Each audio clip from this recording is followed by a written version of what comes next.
Hello everyone. Today let's talk about an outsider, the European Central Bank, the ECB.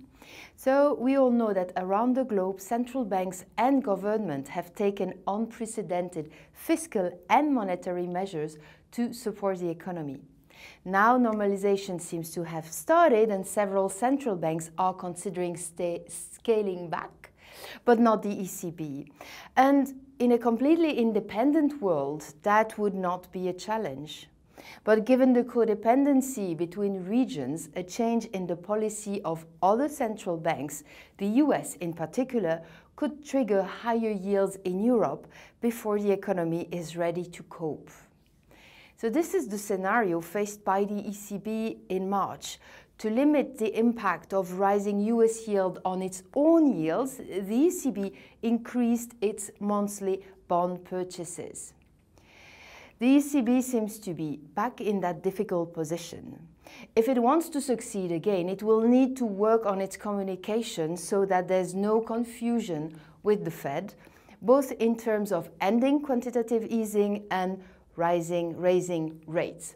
So to do so, the ECB needs to convince markets that the economic situation on this side of the pond is still far behind compared to the one in the US, and that both regions face different inflation risks.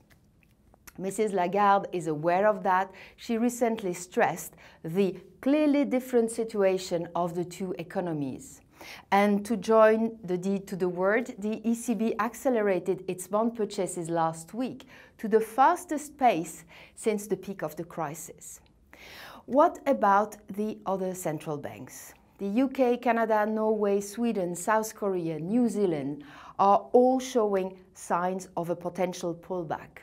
Mexico, Hungary and the Czech Republic raised their interest rates 10 days ago, as did Brazil, Turkey, Russia earlier. What about the Fed?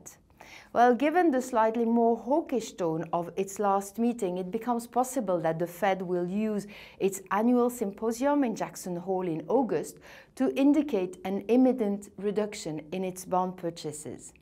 And this implies a lot of work for the ECB that is also facing some events that could trigger volatility, like the German elections in September and the race for the French presidency next year. So in addition, the task could be further complicated if the Fed reduces its bond purchase earlier than expected or by more than expected. The impact on the European yields could become then more pronounced. So in conclusion, the ECB faces a real and lonely communication challenge. It will have to signal its intention to leave no room for doubt, even if there will always be someone questioning whether it is doing enough. Thank you.